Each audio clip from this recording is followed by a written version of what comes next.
The lights dimmed until only a faint glow lingered on the stage. A hush swept over the hall, the kind of silence that feels heavy, almost sacred. Out from the shadows stepped a boy, no older than 17, his shoes scuffed, his shirt patched at the elbows, his entire frame carrying the weight of a life far harder than his age should have known. In his hands was a guitar, second-hand, the wood worn smooth from years of practice under streetlights. The crowd murmured, their curiosity tinged with doubt. Some leaned to each other, whispering, "Who is he? Can he even play?" Their eyes caught the faded instrument and the boy's trembling hands, and already, judgment was cast. The host's voice broke the silence. "Please welcome Daniel." A weak applause followed, more out of politeness than belief. Daniel stood frozen for a moment, his breath shallow. He wasn't here for applause. He wasn't here for fame. He was here because this was the only way he knew how to say thank you. Then, a single chord rang out. Thin, fragile, but strangely haunting. The melody of Hotel California began to pour from the old guitar. The hall stilled instantly. Something in the boy's touch carried both desperation and devotion. Each note seemed to carry a story, of hunger, of sacrifice, of nights spent alone with music as his only companion. Behind the curtain, an older woman pressed her hand to her lips.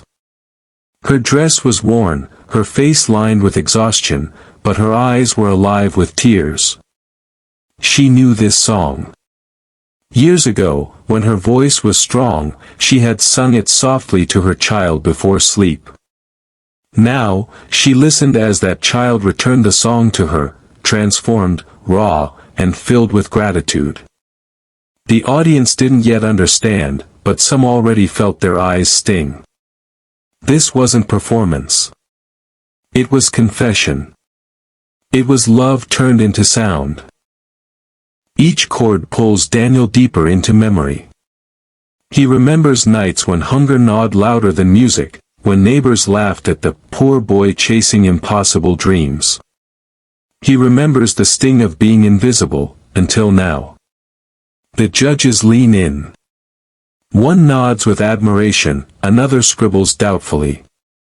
But in the front row, Mr. Hartwell grips the edge of his seat. Every lyric feels like it's aimed directly at him.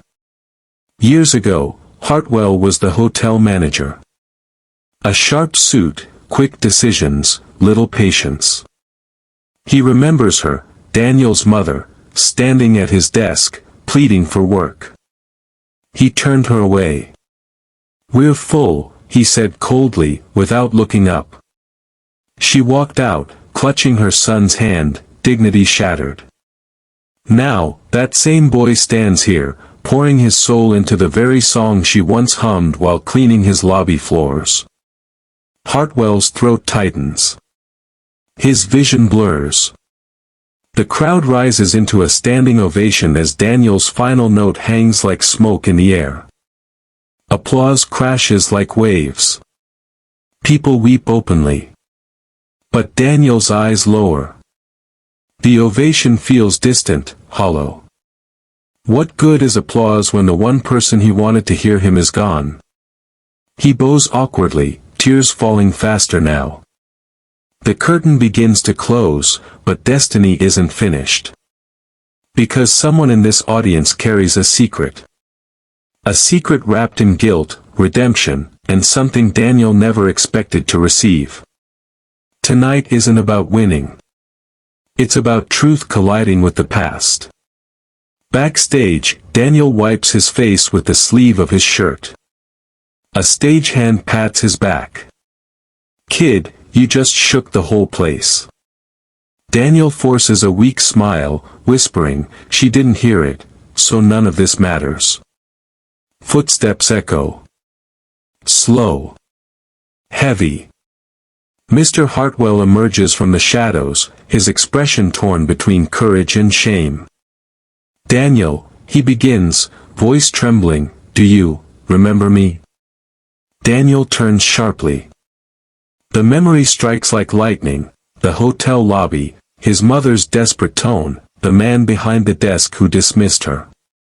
Yes, Daniel replies coldly. You closed the door on us. Hartwell's face collapses. I did. And I have lived with that regret every day since. He reaches inside his coat and pulls out a worn leather folder.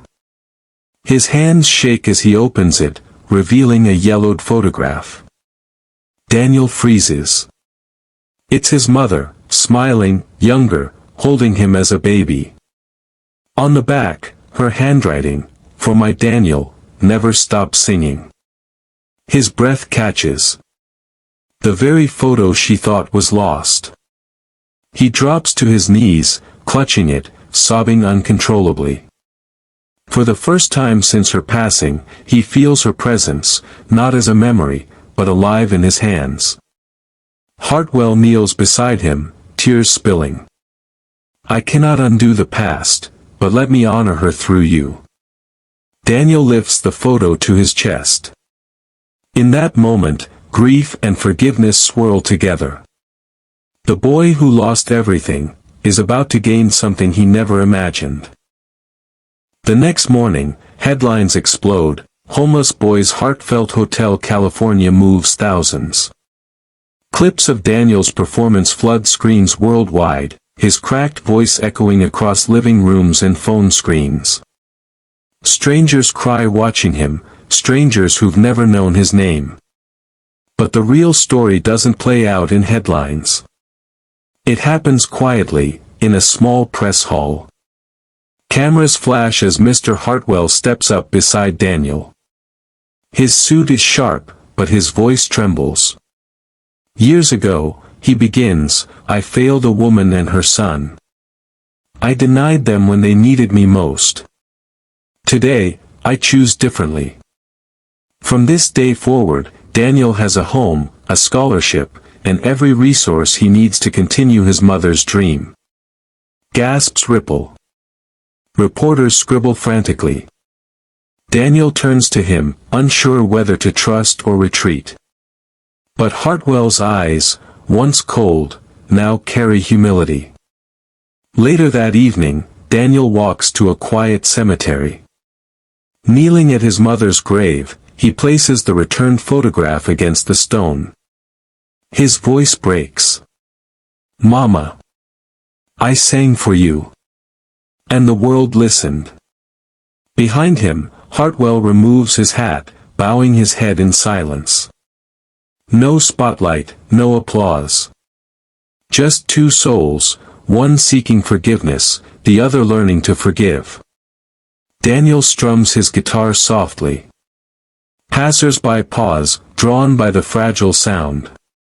The song, once his alone, now belongs to anyone who's ever lost, loved, or longed for one more chance. But destiny has one last twist waiting, hidden in a letter sealed with truth. Months later, the hall is packed again, but this time, it isn't for a contest. It's for graduation. Caps and gowns sway. Families cheer. Pride fills the air. Daniel, taller now, dressed in his gown, walks across the stage to claim his diploma. The crowd rises, applause thunderous. But the loudest clap, steady and strong, comes from Mr. Hartwell, smiling like a father reborn. Daniel steps to the podium, voice trembling. I once believed music was just notes. But I've learned its sacrifice, its love carried through generations. My mother gave me her voice. And a stranger, once my enemy, helped me carry it forward. The crowd erupts, tears shining. As Daniel descends the stage, an usher hands him an envelope. Confused, he opens it. Inside, a letter written in careful script, I've been searching for you, Daniel. I never knew you existed. I am your father. Tonight, I finally heard your song. Daniel's hands shake. The auditorium gasps. He looks toward the back, where a man, older, unfamiliar, stands with tears streaming, nodding gently. Hartwell steps aside, eyes wide, realizing this isn't the end of his role, but the beginning of a bigger family than he imagined. Daniel clutches both the letter and diploma, overcome. He thought he stood alone in the world.